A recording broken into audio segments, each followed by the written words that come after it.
পৃথিবীর সবচেয়ে নিচু জায়গা, সমুদ্র পৃষ্ঠ থেকে যা প্রায় 4000 মিটার নিচে অবস্থিত, যাকে বলা হয় লোয়েস্ট পয়েন্ট, তার নাম ডেড সি, বাংলায় মৃত সাগর।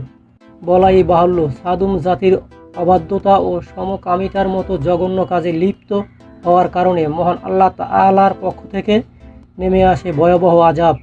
মহাশূন্যে তুলে উল্টিয়ে দেওয়া হয় পুরো জাতিকে। বর্তমানে সে জায়গাটির নামই এখন মৃত সাগর। তবে এই সাগরে গেলেই মানুষ মারা যাবে, ব্যাপারটা এরকম নয়। মৃত সাগরে লবণের পরিমাণ প্রায় 34.2%, যা অন্যান্য সাগরের তুলনায় প্রায় 10 গুণ বেশি। ঠিক এ কারণেই মাছ বা জলজ প্রাণী বাঁচতে পারে না এ সাগরে। তেমনি মৃত সাগরের প্লাবতা এত বেশি যে চাইলেও এ সাগরে ডুবে যায় না কেউ। ইচ্ছাকৃত বা অনিচ্ছাকৃত যেভাবেই হোক না কেন, এখানে বেঁচে থাকতে হয় সকলকেই।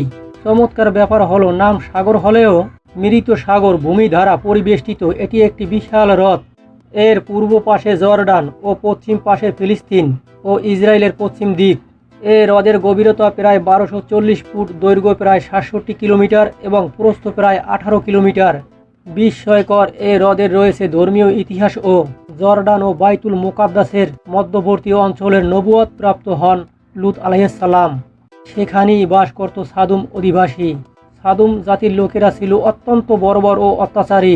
একবার হজরত ইব্রাহিম আলাইহিস সালাম ও সারা আলাইহিস সালামের দাস আল ইয়ারাজ সাদুমে আসলেন। তাকে বিদেশি ভেবে এক লোক তাকে পাথর নিক্ষেপ করলেন। এতে তার মাথা ফেটে রক্ত বের হলো।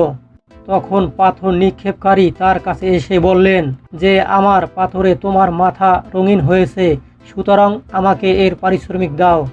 আল ইয়ারাজ অস্বীকার করলে তাকে টেনে আদালতে হাজির করা হলো। বিচারক রায় দিলেন, আল ইয়ারাজকে অবশ্যই পাথর ছুঁড়ে মারার পারিশ্রমিক দিতে হবে। এতে রেগে গিয়ে আল ইয়ারাজ একটি পাথর ছুঁড়ে মারলেন বিচারকের মাথায়। মাথা ফেটে রক্ত বের হলে ইয়ারাজ বললেন যে, আমার কারণে আপনার মাথা রঙিন হলো, আমার পারিশ্রমিক এই সাদুমি ভাইকে দিয়ে দিবেন। এ কথা বলেই সে দ্রুত সেখান থেকে পলায়ন করলেন। এছাড়াও সাদুম জাতি ছিলেন বিকৃত যৌনাচারের অধিকারী।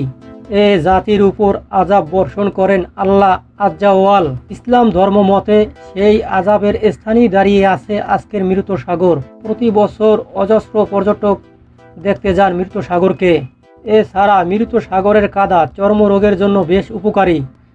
শ্বাসকষ্টে ভুগতে থাকা রোগের জন্য এখানে উচ্চ বায়ুমণ্ডলীয় চাপ বেশ উপকারী। তবে বর্তমানে কমে আসছে মৃত সাগরের পানির পরিমাণ। ডেড সির পানির একমাত্র উৎস জর্ডান নদী। কৃষিকাজ ও খনিজ উত্তোলনে জর্ডান নদীর পানির দিক পরিবর্তনের কারণে মৃত সাগরে পানির আসা প্রায় বন্ধ হয়ে গিয়েছে।